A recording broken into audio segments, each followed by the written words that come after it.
Good morning, good morning, good morning. It's new every morning, and boy, is this new. I'm making some adjustments on the fly.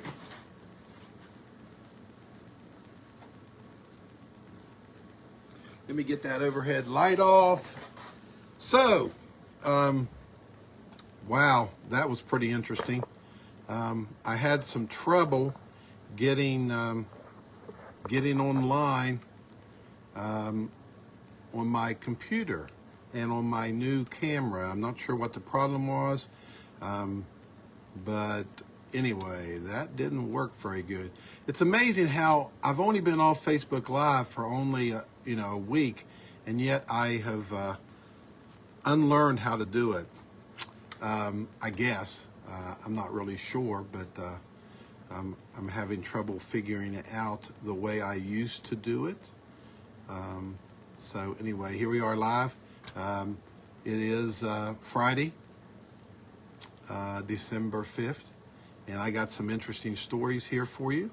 I'm not really sure why I had so much trouble getting on, but I'm on here now. So anyway, I need to do a little work over that over the weekend and see what's going on there, because I'm not really sure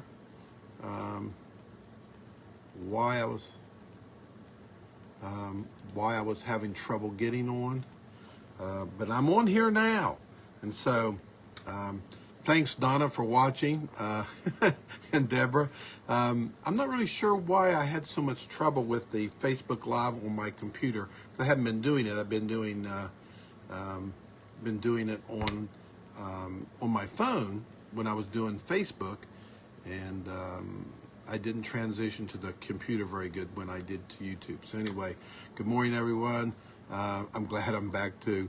And I may just continue to do this on my phone and bypass my computer, or learn how to do it better on my computer, which I would like to do, because I think the computer gives me a better look. You get a chance to see the whole room and not just look at me. So we'll see how that goes. Anyway, this is Friday, and the end of another work day for many people, including me. Good morning, Janet. Hi, Tom.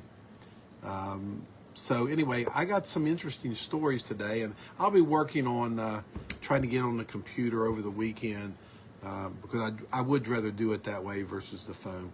But for now, the phone is working, and I may continue to do it on the phone. Who knows? So let's get into the stories. My first one is about, good morning, Susan. See, you're with Tom also.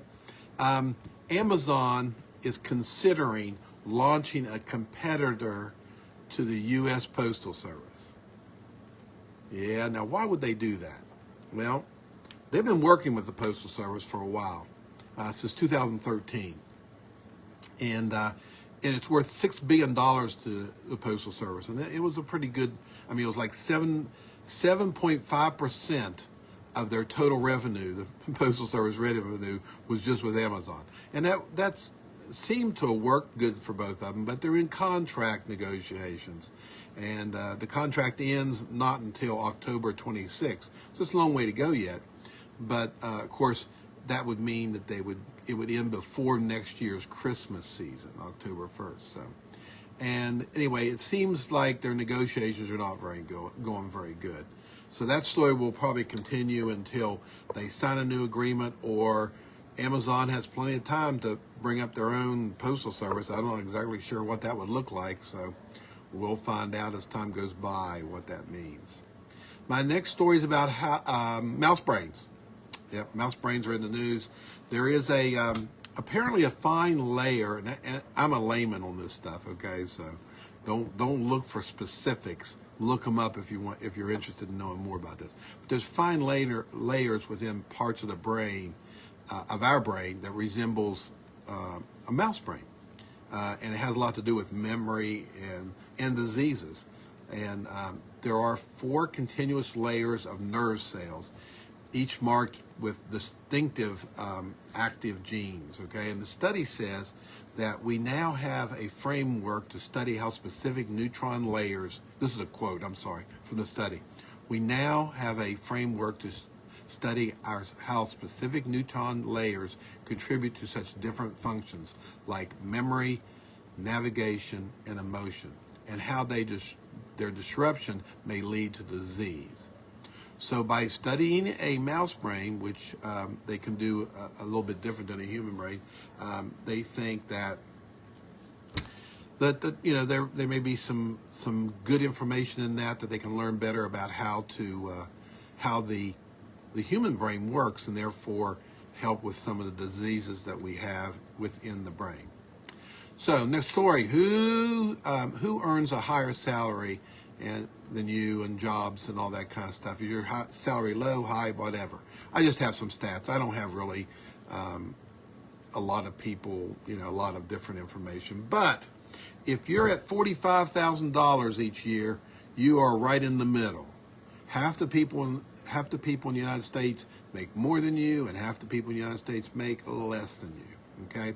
Now the share of work decreases, of course, as the number goes up.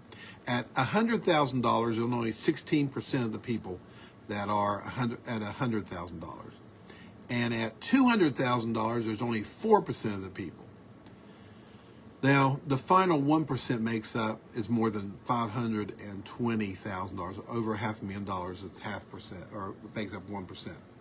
Now, which categories are making the most money? I guess management, of course, healthcare practitioners. Healthcare is, their salaries have gone through the roof in the last few years, and of course, sales.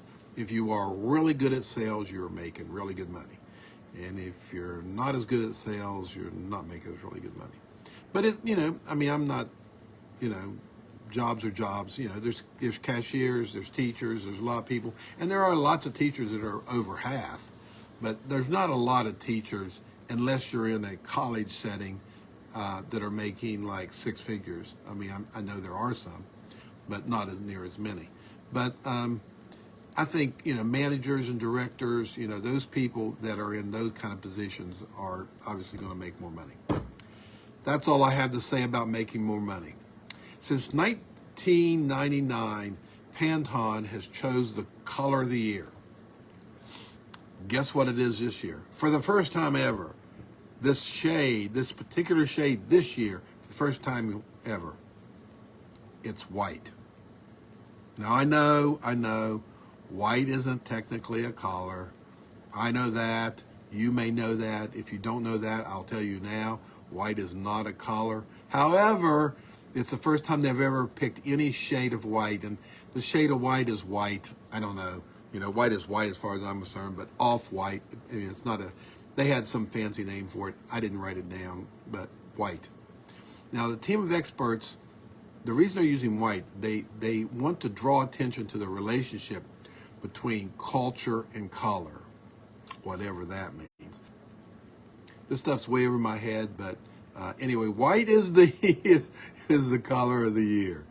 Okay, the next story I have is it's about a quick cancer breath test that may be the greatest life-saving breakthrough in 50 years. Now, before I go any further, it's not on the market yet. It has the potential to detect early stages of pandemic cancer. And that is a cancer that's really scary because it's hard to catch early. It's very treatable if it's early, but it's almost impossible to catch early. And by the time it's in stage 4, it's really hard to treat. So there are more years of development of this. It's not ready to come out. It's going to be some years before it's across the country. But it is the first pancreatic cancer treatment that has ever reached a clinical trial of this scale. So they're pretty excited about this specific treatment, and there'll be more news about this as it becomes more available. But hopefully, in the next few years, that will be real, and we can actually start using it. Okay. I have one last story, and I love this story actually. It's about a guard that threw a Bible out a window of a moving train in communist Eastern Europe. Okay. He took it from someone, maybe a prisoner, and threw it out a window, probably a prisoner. Well, no one could have guessed how God would transform that Bible, that act, into a miracle of multiplication. So in 1961, this is many years after that, Gwen Hensley spoke of the impossible dream. And the impossible dream was placing God's word in the heart of every person behind the Iron Curtain, which for historians that don't know, or for younger people, that was in our lifetime, where nothing like that could go into the communist area of the world, Russia and the USSR, for people that remember that, because it seemed impossible. The borders were closed. People couldn't go in and out. That's not the way it worked. I mean, it didn't happen that way. People in Germany was split in half by a wall, and the people that had relatives on one side never got a chance to see them on the other side, because it was completely separated. Yet EEM was founded, and they moved in ways to try to bring Scripture to the darkness area that had been shut out. So in 1989, because they had started doing this years and years earlier, all right, as the dream started in the 60s. But in 1989, President Reagan, with his group, broke the curtain, and freedom was brought to the Iron Curtain. He said, I think his famous speech in Germany, he said, "Break down this wall." And today, EEM serves over 35 nations in over 30 languages, and provides Bibles and biblical material to schools, churches, prisons, refugee camps, orphanage, and they do it all for free. Yeah, they do it all for free. So, this was a great dream, and there's a book coming out called The Impossible Dream that I think Gwen is writing.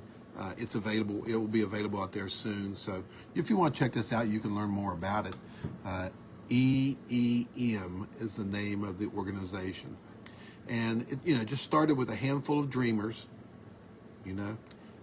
way back in the early 60s, and they would carry suitcases of Bibles into areas where they would been imprisoned, arrested for sure, and probably imprisoned if they'd been caught. And it became a movement of carrying hope. Those suitcases were carrying hope to millions of people around the world. So basically, the impossible dream didn't die; it multiplied. And today, because of those freedoms, that we have a lot of believers throughout the world. So it's been a little rocky day today for me. It started off kind of weird. I'll have to work on that over the weekend. But I will be back Monday morning at 7:30 to do another podcast with you on Facebook Live. So everyone, have a wonderful weekend. Be blessed. Stay warm. And I'll see you Monday morning at 7 a.m. Bye-bye.